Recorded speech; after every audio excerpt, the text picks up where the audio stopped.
Une production, Les Podcasteurs.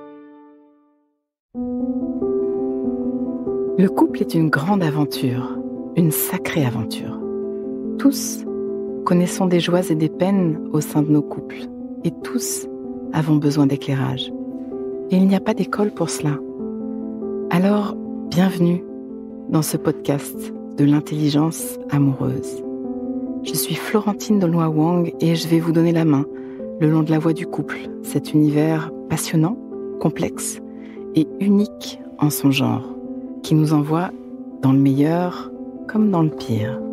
Passionnément, j'apprends, je crée et je transmets des outils pour ouvrir toutes les possibilités de l'amour en nous et entre nous, pour laisser l'amour faire son travail et nous ramener à nous-mêmes, pour nous aider, tous et chacun, à fertiliser l'espace du couple.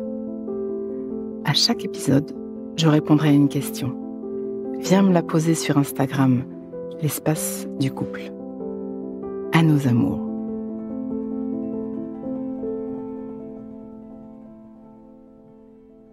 Le couple, c'est un cauchemar, m'écrit Sébastien. Je passe de relation en relation, et c'est soit un champ de mine, soit ça devient d'un ennui mortel. C'est bien simple, je ne crois plus au couple. Je suis souvent interpellée par les uns ou les autres sur ce thème. Tu y crois, toi, au couple, vraiment ? C'est tellement difficile. Ça peut être tellement violent ou tellement ennuyeux. Une prison, un sacerdoce. Oui, la relation nous met au défi de nous-mêmes.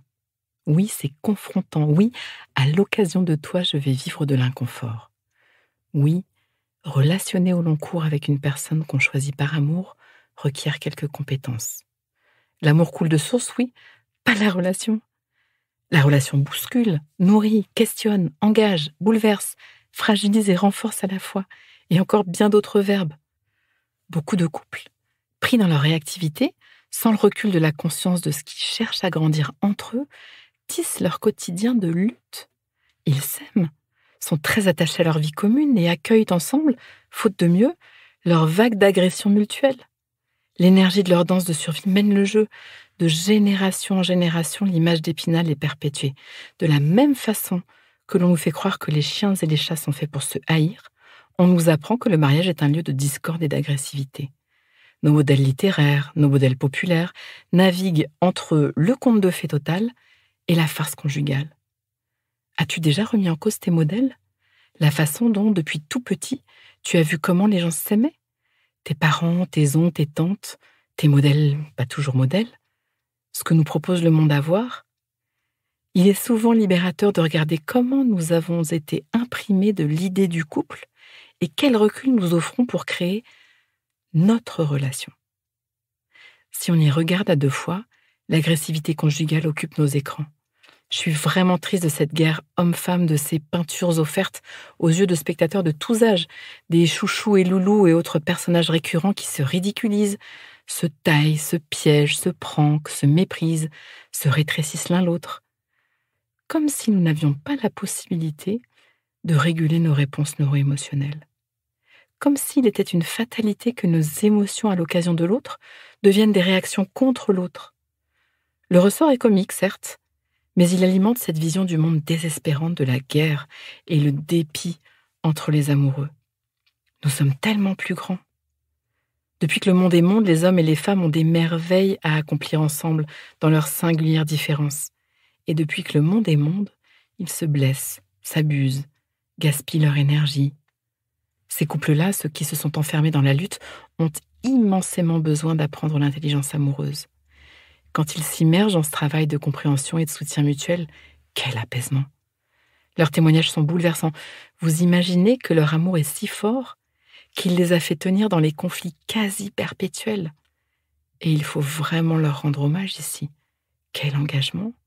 Quelle capacité à tenir! À cela, je veux dire la promesse de vacances au sein du couple quand vous apprenez à relationner. Il est possible de prendre soin ensemble de tous nos moments de vie et de chasser la négativité, la réactivité. Le monde est suffisamment difficile dehors, créons-le soutenant au-dedans. L'expérience à nos amours que je propose, c'est ce chemin vers devenir partenaire. Quitter la bagarre. Quand on se déchire à deux, c'est perdant, perdant, perdant. Perdant, moi, je me retrouve dans mes parties douloureuses et sombres. Perdant, toi, tu te retrouves dans tes parties douloureuses et sombres. Et perdante, notre relation, qui y perd en énergie, en sécurité, en connexion, en possibilité de guérir et de grandir ensemble, on abîme le pacte, même si sur le moment, certains ont l'impression de gagner. Quand je gagne, le nous perd. Inévitablement, je répète. Quand je gagne, si je gagne, c'est le nous qui perd. Inévitablement. Et si le nous perd, j'y perds. On se trompe d'ennemi. On se trompe d'ennemi, alors qu'avec quelques prises de conscience et quelques compétences, tout ceci peut devenir gagnant, gagnant, gagnant. Pause. Inspire. Expire. Fais de la place à l'intérieur. Comme un petit entracte qui donne de l'oxygène. Prends juste un instant pour refaire de la place. Voilà. J'y reviens.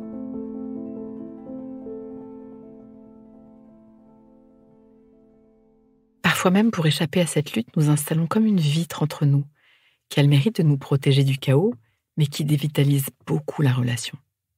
C'est la vie en parallèle, une des solutions du couple qui veut en finir avec la lutte de pouvoir, qui souhaite mettre un terme au piquant émotionnel de cette croissance à l'œuvre, ou tout simplement qui ne questionne pas la stratégie de mettre sous le tapis les inconforts de ce que révèle en nous la relation.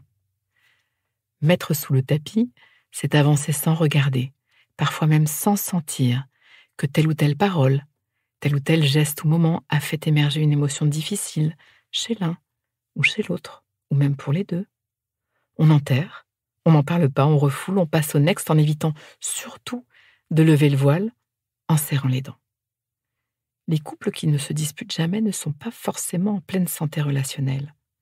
Ça peut faire un peu comme un fantôme de couple. Ça vous parle ? Pas forcément la plus joyeuse des solutions, pas forcément la plus vivante. Mais depuis toujours, ce pacte de vie est un choix efficace pour la paix des ménages. C'est un contrat tacite, une désertion affective qui permet de ne pas bouleverser nos organisations, de ne pas challenger nos attachements ni nos modes de vie, et qui peut apporter beaucoup de confort. Parfois, dans cette configuration, celui qui souffre le plus invitera un déséquilibre, une ligne dépassée, pour y mettre fin, ou comme un wake-up call. J'ai une tendresse infinie pour ces couples qui arrivent bouleversés par un de ces rappels à la vie, une infidélité, une décision à l'emporte-pièce, une crise profonde, et qui, passé l'état désarçonné, passé la douleur, font le chemin de se remettre en vie. Parfois, ce sera au moment du départ des enfants que la ligne bougera, ou les 40 ans, ou les 50 ans, cette fameuse midlife crisis, ou le départ à la retraite, ou le décès d'un parent ou d'un proche. La vie est tellement créative pour se rappeler à nous et nous demander de nous mettre en vie, de nous remettre en vie. Le couple nous met en danger de vie. Vous saviez ça ? Le fantôme de couple n'est ni bien ni mal en soi, il est simplement prédateur d'énergie de croissance. C'est une question de choix qui appartient intimement à chacun. La voie de l'intelligence amoureuse est une autre voie, celle de la relation consciente et intentionnelle. Je sais ce que vont faire mes hormones, je sais ce que va faire mon cerveau, je sais ce que va faire ma psyché, je sais que mes réponses neuro-émotionnelles peuvent me dépasser, je comprends que mes psychiatrices sculptent ma façon de relationner, alors je décide de prendre le volant. La conscience est claire, l'intention amène de l'action qui amène de la transformation. Mettre de la conscience et de l'intentionnalité dans votre vie amoureuse, sortir de cette illusion que l'amour va de soi et entrevoir ce potentiel immense de libération de nos êtres.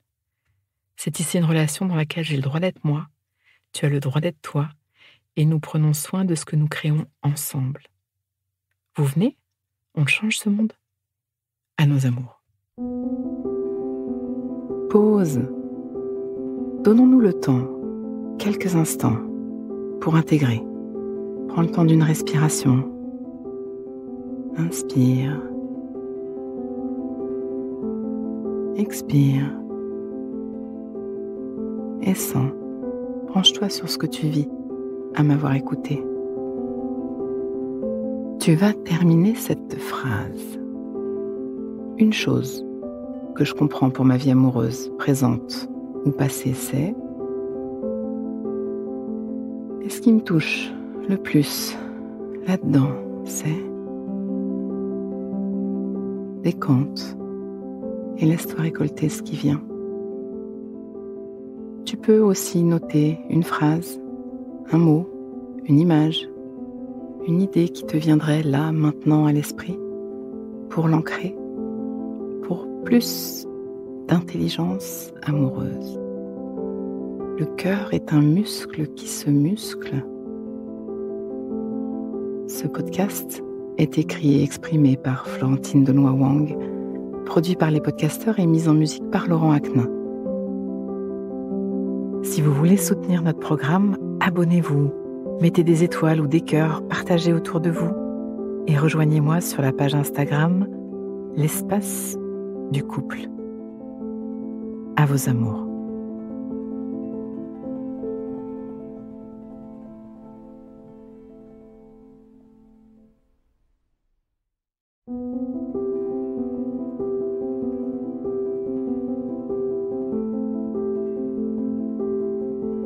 Ne manquez aucun épisode de l'Espace du couple. Abonnez-vous et mettez 5 étoiles sur Apple Podcasts, Deezer ou Castbox. À nos amours.